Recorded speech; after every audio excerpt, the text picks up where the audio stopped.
Hello, I'm Marc Davis. Welcome back to my week of wrestling podcast.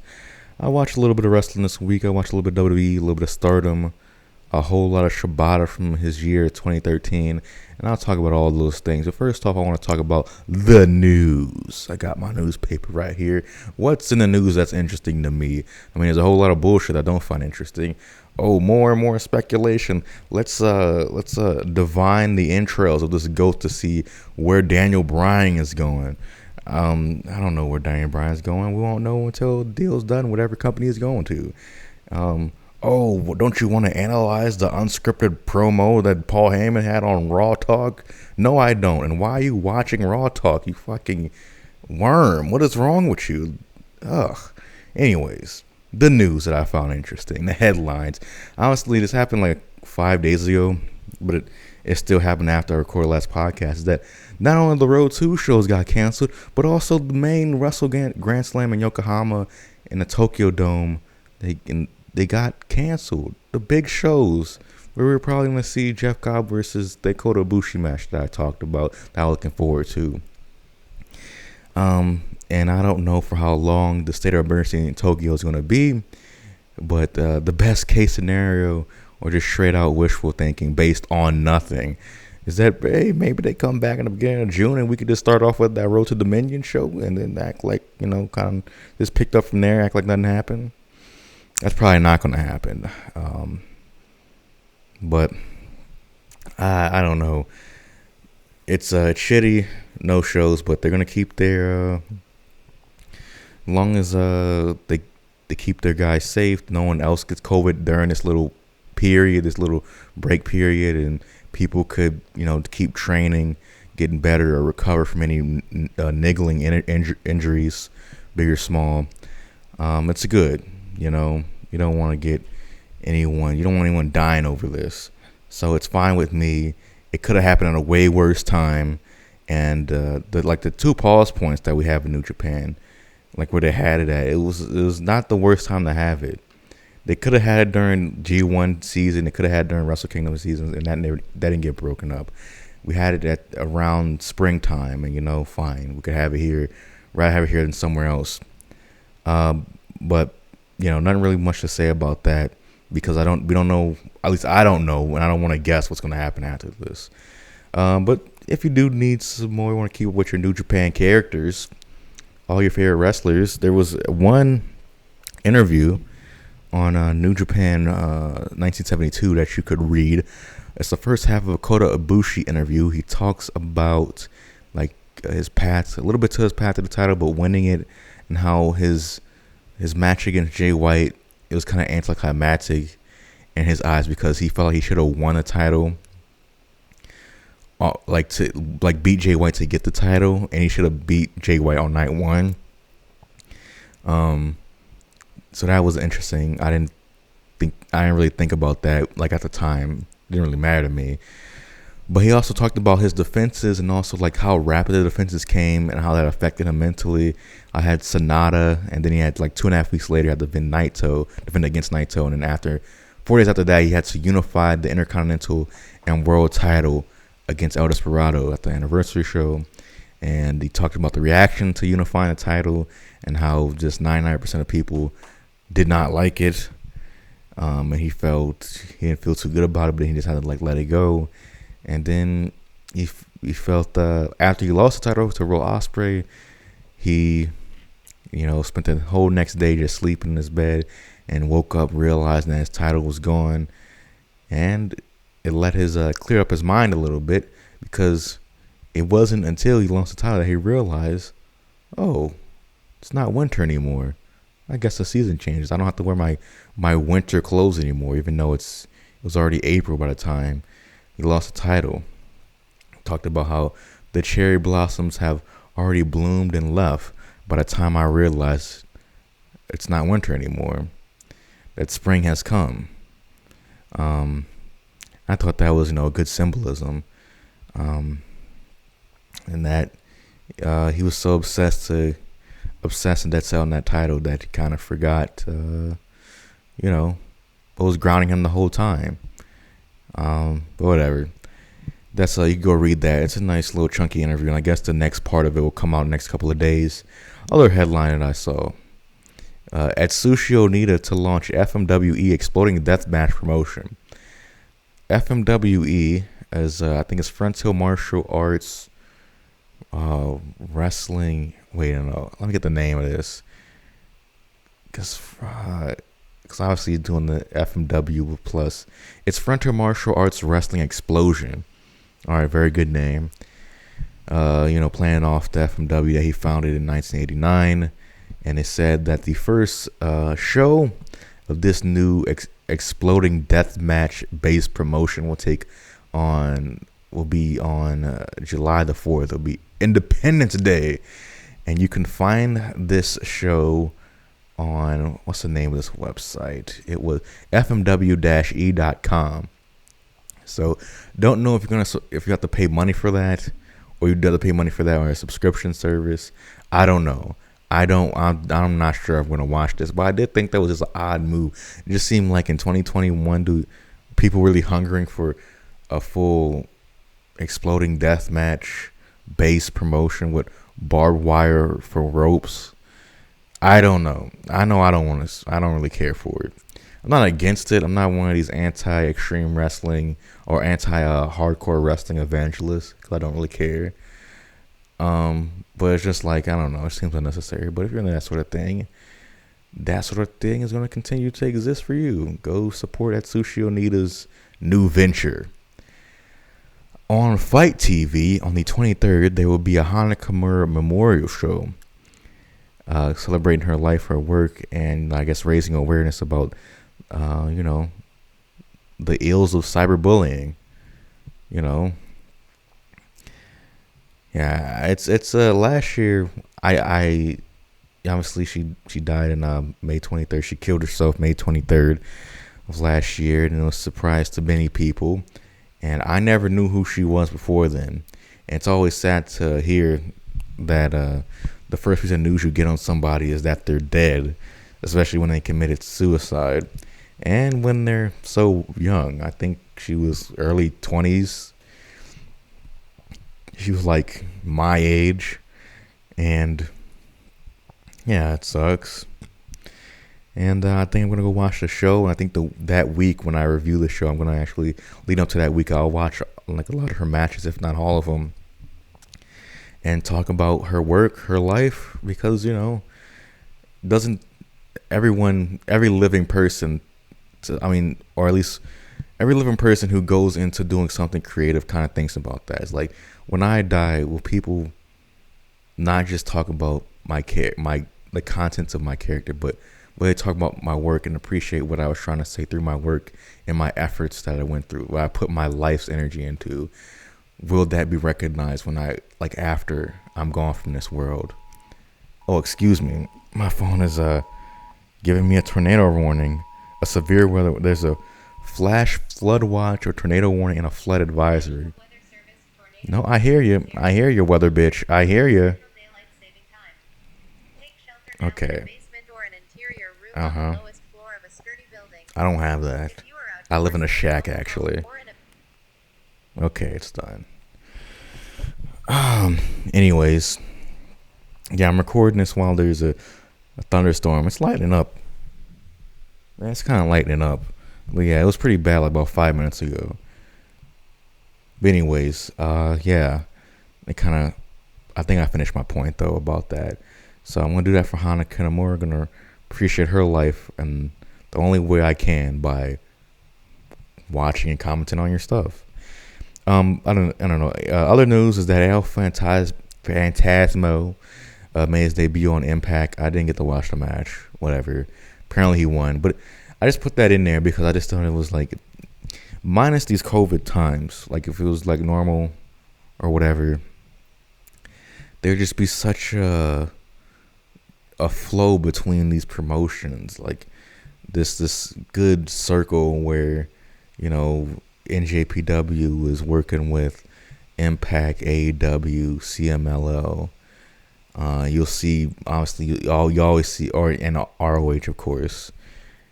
I kind of ROH for some reason is just like in the past 4 years, it's like not the thing, or at least particularly in the last 2 years, it's not a thing to talk about. It's just always a thing in your back of your head. Oh, that still exists. That thing that was like the hot non-WWE thing, like for all like hardcore fans 15 years ago, I guess, is now just not registering with a lot of people. I don't know. I don't know how many people still watch ROH. I would watch it if I had more time. And leading up to make up for this week where I didn't watch that much wrestling, and the show is probably gonna be shorter for that. I'll probably. There's gonna be so many qualifiers on this sentence. I'm probably going to try watching Ring of Honor TV. We'll see how it goes. I am vaguely interested because I don't think I've ever watched Ring of Honor TV in my entire life. It's never been something I watched. I would only watch the shows where they had New Japan guys on, and that's about it. What else is there to talk? But I was just talking about how it's just cool how much cooperation, how many people are in so many different places that you can see that now.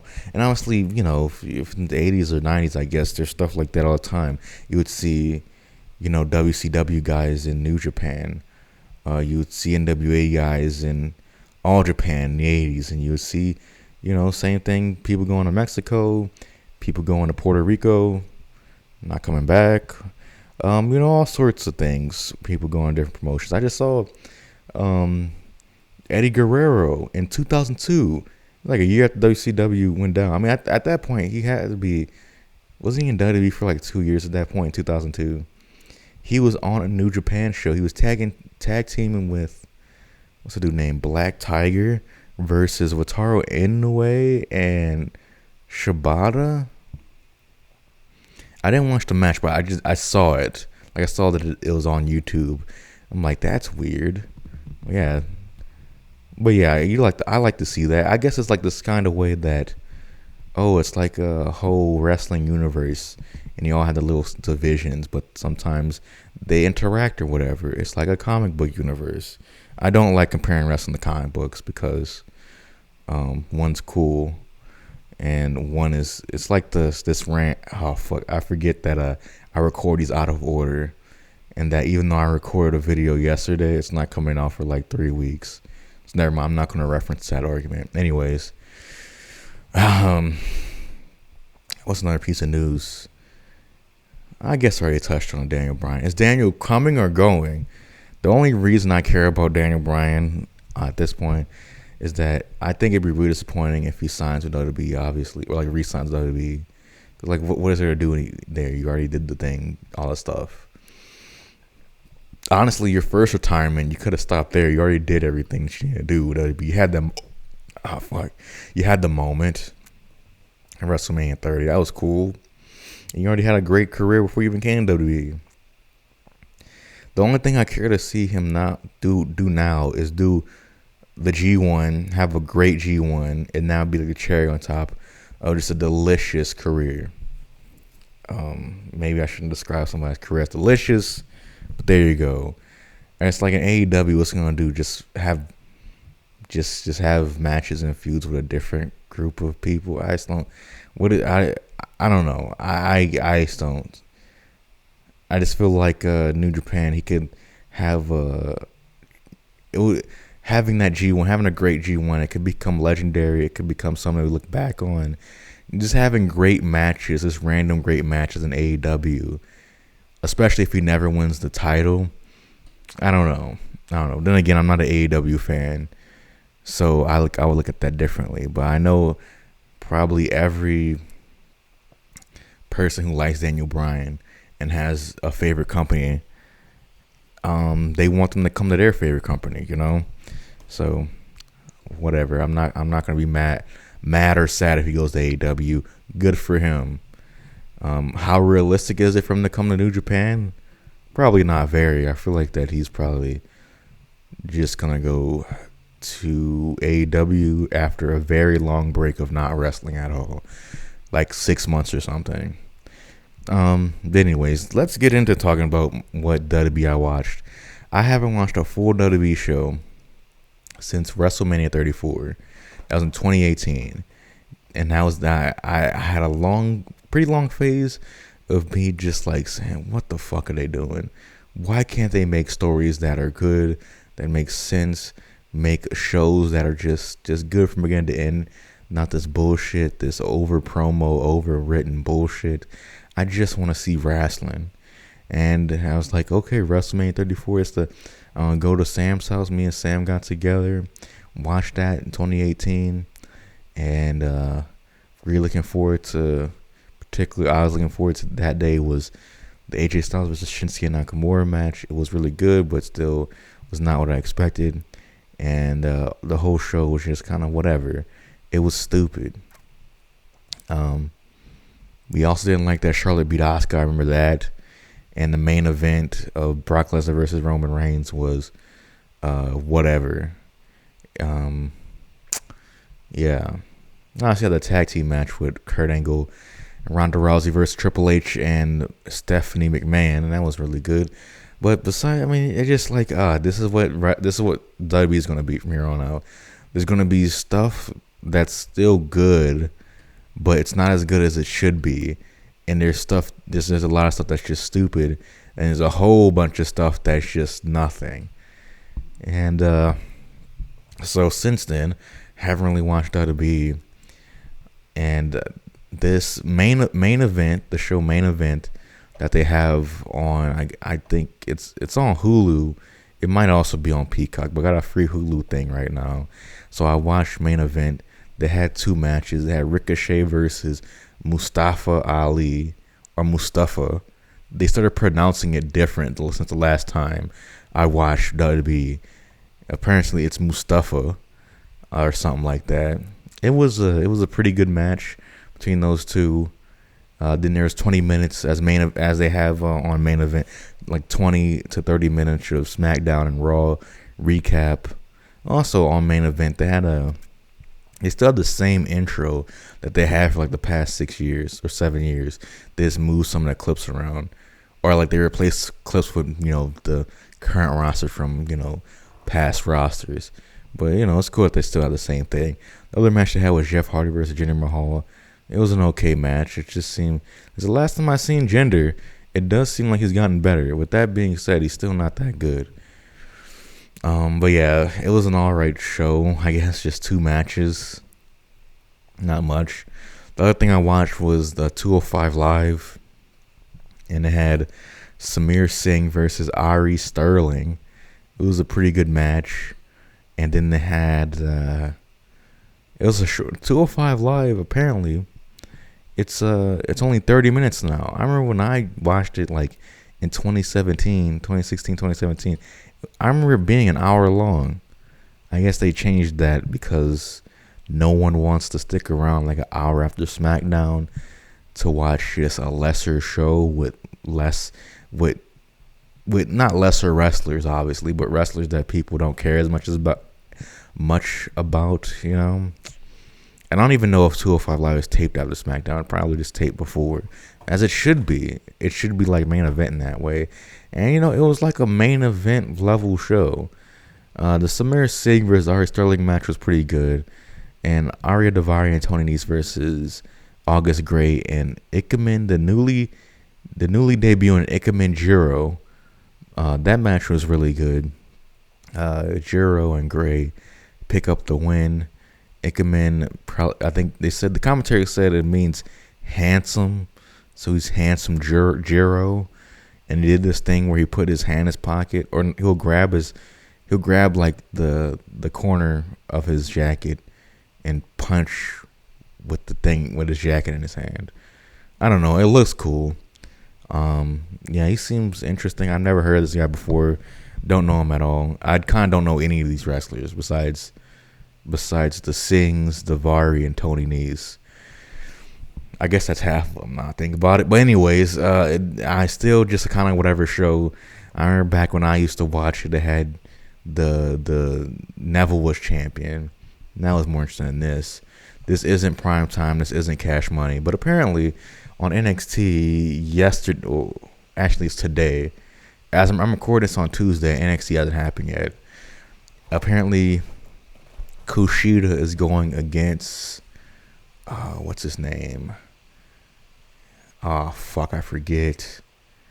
But Kushida is defending. He has the 205 Live Championship, and yeah, that should be a good match. Is that what Kushida wanted? He felt like I did everything I could do in the junior division, New Japan. Let me go to WWE and get their equivalent to the junior title, which is way less prestigious and probably not consistently great opponents. I don't know. I'm not shitting on the guy he's facing today. He's probably good, but I'm just saying, I'm putting in a lesser situation. Maybe one day if he stayed around, Kushida and Taka Hiromu could have main evented one of the Knights of Wrestle Kingdom. But I guess he didn't fuck with the vision. Rather go to America. His bad. Not his bad. It's fine. But anyways, I like the sound of the ring. That's little things I've noticed. I like the sound of the ring. It's very bassy when people fall. I do not like a Thunderdome. I do not like seeing wrestling fans while I'm watching wrestling, or American wrestling fans. I don't like that. I have complete contempt for myself and Americans. Don't call me a weeb. That doesn't mean I like Japanese people. They're fine. They're fine people. They're good people. We're a pig race, as it's been said before, and I don't like seeing it. I don't even reminded of it. For some reason, I don't notice wrestling fans when they have just a big sea of them in our arena or something. But yeah, seeing people just come, there's a bunch of Zoom calls happening. That's just not. I don't want to see that. Why do I want to associate the annoying fucking Zoom calls that I've had in the past year with a wrestling show? I don't know. They're just better off like in the 205 Live or NXT ones where they just have like a pit of performance center geeks and gals. Just have those people making noise, or not making noise, just banging on the wall or something. We don't need the Thunderdome there, but whatever. It's been remarked upon before. I'm late to the party. There's a commercial on Main Event for Evolution, and I don't know what that is. Who wants to see a Eva? What's her name? Eva Marie? Or did I just say a porn star's name? It's Eva Marie, right? Whatever. I really want to co-host. If you want to co-host a wrestling podcast with me, come on, man. I really need one. I'm having a hard time keeping my thoughts together, even though I do take notes. Fuck. Damn, I suck. Fuck. No time for self-pity. Don't beat yourself up. Just positivity, high energy positivity, 1/100, Hiroshi Tanahashi, big dick energy. Come on. Anyways, but yeah, that's all WWE I watched. Oh, then a Jinder Mahal match versus Jeff Hardy. He had two Stooges, Stooge 1 and Stooge 2, and the bigger Stooge, I'll call him Stooge 2. He had I don't know if it was his forehead, but it looked like they blurred out his forehead, like if somebody like backstage like pranked him and painted balls on his forehead. That was weird. Like why is his forehead blurred out but the other guy's isn't? Like, or maybe put like he was like some sign, some like that Jainism sign, like this looks like it's the basis of the swastika. Maybe it is called a swastika. I never know, but I don't know what's on his forehead where they had to blur it out. Maybe he just got a Nike check painted on his head. Like, no, we ain't doing none of that product placement. They ain't pay us. I have no idea. But yeah, I know it's kind of stupid. Like, what? This guy's a fucking dumbass. Why he watch 205 Live at Main Event? He watched the C and D show. It's like, yeah, I did. Because I wanted to watch everything the last week. So I started from a week ago. And I didn't have time and didn't really want to watch the Throwback SmackDown.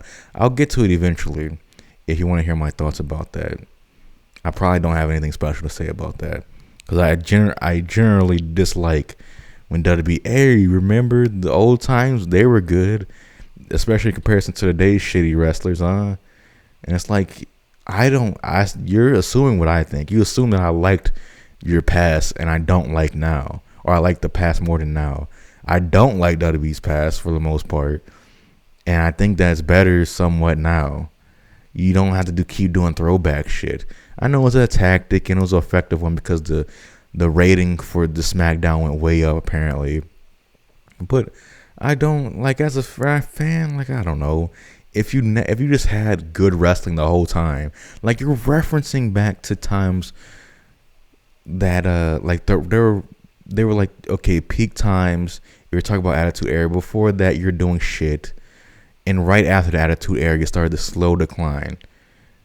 And the slow decline happened because it just wasn't a good show, or it stopped being as good, or whatever. Good is subjective, I know this, but I know I didn't like it. I didn't like it that much. And maybe you should have started booking more logically, pushing logical stars that the people are already behind. You know, to stop the bleeding instead of just having, you know what, like, how often do other promotions do throwback shows? They do memorial shows, they do retirement shows, they do honorable shit like that. But like, let's just have just an onanistic, just giant, like, 2-hour masturbatorial session where Vince McMahon just says, well, hey, all you fucking marks that still watch my show now, you may complain, but I also create all the shit you do like. I made your childhood and, you know, whatever. Fuck this. What a dumb rant to go on. I don't care. I'll still watch the show. I have 2 months of Peacock or something like that left for the cheap. So I guess I'll keep watching the show for now. We could talk about a little bit of Stardom I got to watch. I wanted to start at January and watch everything up to now. I just couldn't. I didn't have the fortitude. I probably technically didn't have the time either. But I definitely didn't have the fortitude to do so. I watched every show up to January, like through January 17th, which was their big show. And on Stardom, the good thing I like about Stardom, I mean, I like everything that they're doing, I like. But they, unlike pretty much every other promotion, I guess it's different in America, the way the schedule in America goes. But New Japan, for example, they don't have all the Road 2 shows on New Japan World. You can't watch them all. But they have literally every show that they do is taped. I don't think they don't do any live stuff. That's just for live, you know, the house, you know. It's everything they do, every event is on Stardom World. And so I watch every one, because if you're going to put it up, I'm going to watch it. It counts, you know. If you don't put it up, it doesn't count. So all the Road 2 shows that New Japan does, they're not real. They're not canon in a way. I mean, they are canon, but they don't, you know, because they do tell you like a certain way. They do tell you booking trends, and if you pay attention to them, the non-televised Road 2 show that New Japan does tell you something. But you don't have to worry about doing that here for Stardom, because everything's there. And I'm not an expert on it because I just started watching Stardom like a month ago. But so far, so good. I gotta say, I enjoyed. I noticed that Lady C is like in the starting match for a lot of these, and I love her theme. She has a great theme, and maybe I'm wrong about this because I really can't tell because I don't talk about this, and I've never watched like a show or podcast about Stardom, so I don't really know to like intellectually to how to analyze this or what's their setup kind of like. But it seems to me that right now they only have one foreigner, and that's B. Priestley. Maybe they had a lot more like in 2019 and early 2020 before COVID happened, and they're just not, the lady foreigners are not bothering to come over here because they're not running that many shows and don't want to quarantine for it. I can understand that, and maybe like just B. Priestley just kind of lives in Japan for now, I guess. I don't know, but she's the only foreigner on the shows that I watched, so it's kind of odd when she comes out. Her little video package thing says top foreigner, or what was it? What does it say? It said top Gaijin. And it was like, only Gaijin. What do you mean? Like, of course you're top one. But B. Priestley, I've seen her on New Japan shows accompany the United Empire and Will Ospreay in particular to the ring. And some interesting things that I've seen from her is that she does the Kamagoye better than Ibushi does. Maybe I'm wrong in saying that, but I feel like Ibushi, when he does it, he focuses a lot on slapping his leg more than making sure it really snaps into somebody's face. I think I talked about this last time, but yeah. And I noticed a lot all of like the myriad Stardom tag team matches. It's like, oh, some of these spots remind me of the Golden Lovers, and I'm guessing the Golden Lovers they're influenced by Joshi wrestling. Cause I don't know where I've seen some of the spots that they do. I never seen men do them. I don't know. What else? What other notes? I guess I could give you the ratings on the big show they had on the 17th. Just some notes here. If I can remember anything about them, I would tell you more about it. But that Saya Aida versus Unagi Sayaka. It was for like the rising. It was like basically the up and coming title, and that was a pretty good match. Konami versus Natsupoi. Was a pretty good match. Azumi was a champion. Azumi versus Kaori Yoneyama. Pretty good match. Starlight Kid versus Tam Nakano. I had a dream about Tam Nakano. That sounds weird. I should cut that out. But anyway, I'm not going to talk about that. Pretty good match. Had a Queen's Quest versus Iota Tai versus Stars versus Donna Del Mondo. It was like an elimination match, I believe. They're all these matches are pretty good. Guilia versus Natsuko Tora, pretty good. The only really good match right here was Utami Hayashishita versus Maika. Maika. That was really good stuff. I think overall I enjoy Stardom, but there's a whole ton of just undercard match, or not undercard, there's a whole lot of tag team matches that are pretty good and they never go up to like that next level recently. But I'm gonna have a lot of time to catch up on Stardom and give you more in-depth thoughts on the product, because they're not going to run their shows for a little bit. But that's my Stardom thoughts. I think it's a good promotion to watch. I don't know if it's better or worse than the other Joshi companies or in Japan. I don't know, but it's the my Joshi of choice, because it's just another Bushiroad own thing. Seemed like it's an easy next thing to go to. But anyways, what's the next thing I could talk about? Oh, Katsuyori Shibata from 2013. I watched a lot of that, a whole ton of that, his whole year. And if you're going back on New Japan World in 2013, you would notice some things, is that videos aren't highest quality. Some shit is interlaced, like the interlaced thumbnail Shibata that they have on one of the matches. But anyways, we start off in 2013 with Shibata. It's not his it's the beginning of his last New Japan run. Started in 2012. Technically went 2012 to 2017. I started at 2013 for some reason. I guess it's the full year, the first full year of New Japan matches, even though he didn't wrestle on most of the shows. Wrestle Kingdom 7, he had a match against Togi Makabe. It was a very good match. He teamed up with Sakuraba for a lot of the year. And a New Beginning, he had a match against Yuji Nagata and Hiroki Goto with Sakuraba. Really good stuff. And then at Invasion Attack, Shibata and Sakuraba faced Nagata and Goto again. And apparently, Shibata and Sakuraba's tag team name was called Laughter 7. I don't even know. When I think Shibata, I don't think Laughter. I don't know where 7 comes from. I don't know where the name comes from at all, but it was a really good match, and the match had to end though because Yuji Nagata went for that back suplex, and Sakuraba landed on his elbow, broke it. I don't know, popped it out of place, fucked up his arm, something vicious, and you could see it. And they had to stop the match, referee's decision, and that was it. And Shibata came into the ring after the match was done. He was like, "What the fuck?" and slapped Goto and Nagata in the face, and just looked at him, and Nagata and Goto were like, I don't know what the fuck. I don't know. You broke your guy's arm. Sorry.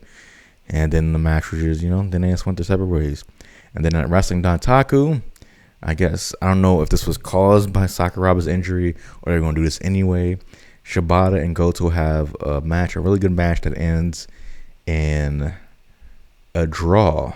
They beat the fuck out of each other. And then I think Shibata hit Goto with a PK, then headbutts Goto, and they both are down for the 10 count. And that was the match.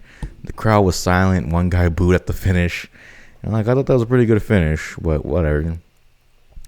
Next month in June 22nd, at that Dominion show, that rematch, it was a really great match. And what makes this match even more enjoyable to watch than this, the magnificence and nuance of the harsh, stiff battle that Goto and Shibata were having, was the crowd's reaction to every single move, every single nuance point of selling. It was just, they were completely sucked in, because at the time, the Shibata was just like, it must have been to their eyes just this fantastic new unique wrestler. He has his like own way of moving, own way of doing moves, his own rhythm to a match. It's just completely different. And he's just everything counts. Like, he's the ultimate, making every move, every motion counts. And it makes everyone sucked in, because there's nothing that you could just say, it's just, it all adds back to what he's trying to convey. And people are sucked into it. He's just a fucking intense, mean guy. And his moves are all devastating. All 5 of his moves. The kick, the elbow, the elbow forearm thing, the knee drop, he started doing the what's it called? The Ushigoroshi. He doesn't really have that many moves. I thought that was so awesome. I was about to say obvious. That's not what I meant. Is that I think, it's what a wrestler should be. Just have very few moves, and when you do a new one, the crowd just goes fucking nuts, which they do later this year with some other matches when he pulls out new moves. But a Goto Shibata match, really great. It doesn't get much better than that. Then at Kazuna Road, July 20th, 2013, they have another match. Also a great match. You see the crowd not reacting that strongly. Like, just, they're starting to get used to it, but they're still into it quite some bit. Then you have the G1 23. Not all the matches are on New Japan World. Most of the matches are not on New Japan World. I find it very odd. Honestly, why don't they re-upload or upload all the G1 shows? Do they not have them? Were just like live events? Was New Japan at such a low point, like 8+ years ago? Were they at such a point or such a low point in their popularity in America, Canada, UK, or English-speaking world, where they're at such a low point of popularity there, where the G1 show were only on TV in Japan and not being streamed. You couldn't pay to stream it, because I thought you could do that back in the day. Like, you could pay to stream it on like Justin TV, but I guess they just don't have those streamings anymore. They don't feel like putting it up. They don't feel like it's necessary to put it on New Japan World. I don't know. I would think they would have it. And I know New Japan 2013 was at such a bad spot where they wouldn't be able to get the G1 on TV. Maybe I'm wrong about that. Maybe the G1 was at a low spot, or New Japan was such a low spot where most of those G1 shows were just live shows where they only made money off the live gate and no TV shit. And they could only get like some of the bigger days. But no, it doesn't really make sense, because day 2 is on there. Day 4 is on there, but I don't think day 1 is on there. And I think on day 1, Shibata faces Dave Boy Smith Jr. or something. He faces the whole slew of those G1 opponents we do not get to see because they just don't put the whole G1 up. I don't get it. And I don't think they ever will. But this would be a fantastic time to put up the old shit, man. Just shit from like 2013, 2014. They don't start putting out every show or every televised show that they do. They don't start doing that till like 2015, I don't think. Which is, for me, I want to go back and watch shit from 2010, and you only have 6 shows from 2010 where I know you did a bunch and a bunch of them on TV. You have to have them somewhere in the archive or maybe that's the thing. Maybe the TV stations own the rights to that footage, and that still doesn't make sense. Because why we get G1 Climax day 2 and not day 1, day 4 but not day 3. We get the finals but not anything leading up to I don't know. Whatever. But on day 2, let me just talk about the fucking match already. We had Shibata versus Kojima, very good match. On day 4 we had Shibata versus Ishii. It's that match versus Ishii. Do I have to say anything about it? It's that match versus Ishii. And on that event of the G1 in 2013, I think on that show you also had, was it Devitt versus Tanahashi and Ibushi versus Nakamura? So but on the first match of the show, I think it's just from memory. You had Shelton Benjamin versus Yujiro Takahashi. One of the worst matches I've seen Shelton have. And one of the worst singles matches I've seen in New Japan the past decade. But that being said, it was still okay, but goddamn. Very sluggish. Whatever. It's not about Shelton Benjamin or Yujiro. Then we fast forward to the finals. This wasn't the final match, but it was the block finals, and the winner gets to go on to the finals. August 11th on the G1 Climax 2013. Tanahashi versus Shibata. Pretty great match. Some good wrestling. But it ends up with, I think Tanahashi gets a roll up on Shibata. And a nice, he cinched that thing in deep, gets some good, gets the victory, goes on to the finals to face, I believe, Okada. And yeah.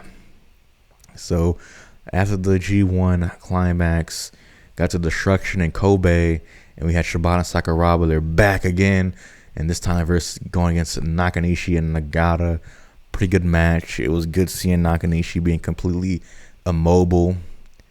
But he, it was the beginning of towards the better end of the decline. But whatever. Then at King of Pro Wrestling, October 14th, Shibata versus Ishii. Pretty great match. Just great shit. They can't have just an okay match. It's always great when they touch. Okay. Then there's some matches that year that he fought outside New Japan.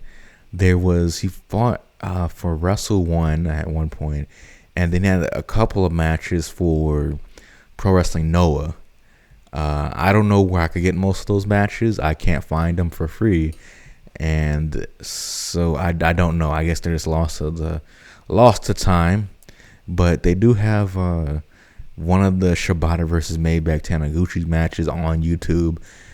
And if you want to see that, it was a good match. Shibata kicks him around, even though that Taniguchi uses like that little what's it called, a cane, to like trip Shibata up and get the upper hand early before the match starts.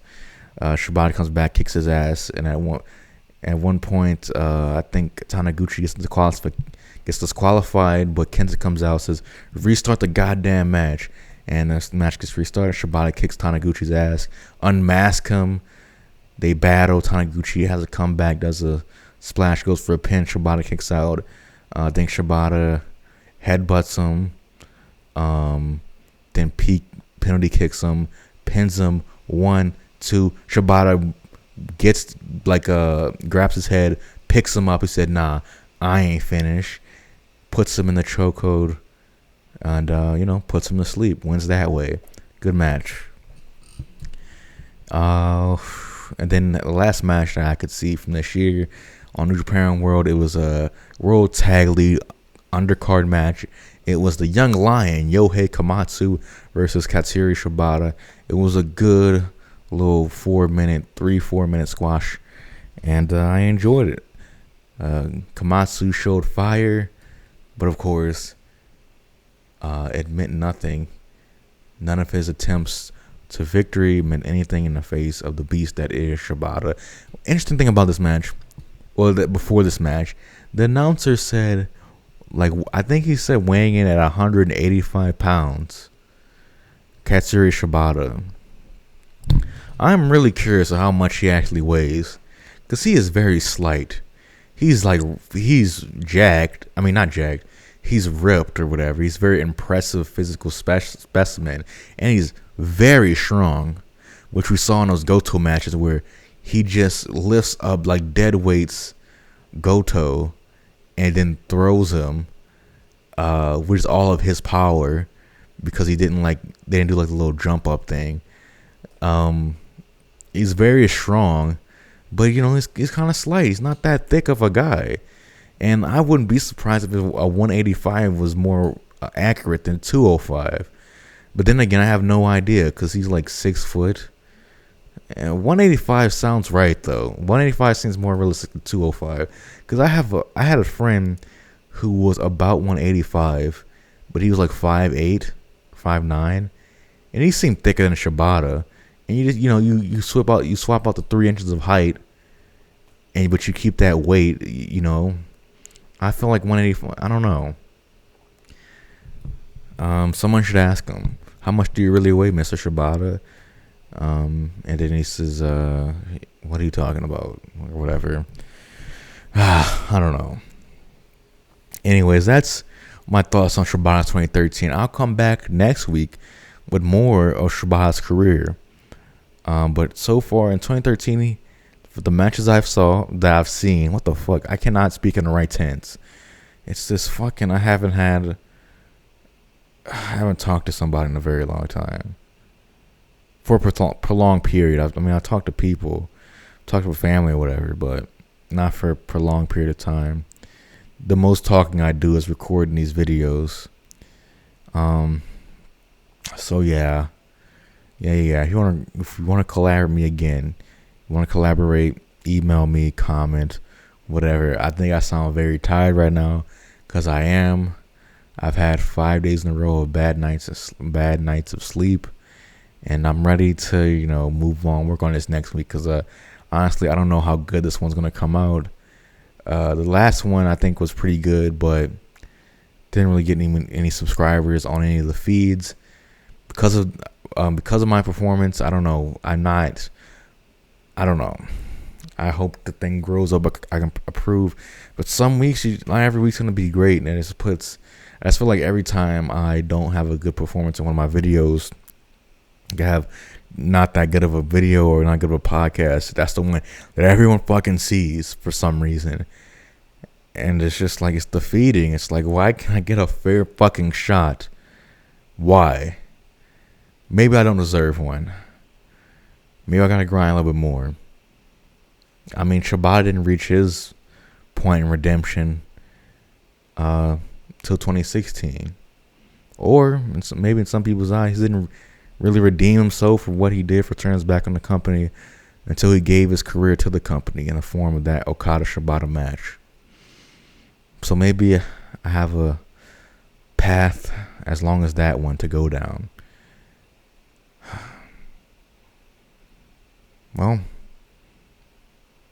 as long as you're with me, I guess I'm ready to go down that path. And there really is no going back anyway. There's never anything that I had to ever go back to. So, I think with that being said, I think I'm going to call it a show.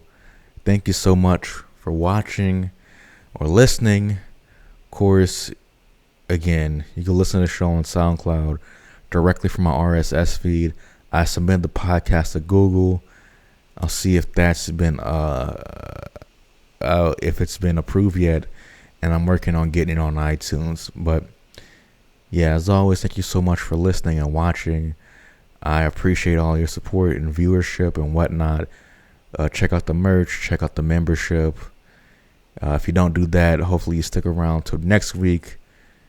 And I hope you have a wonderful week of wrestling. Goodbye.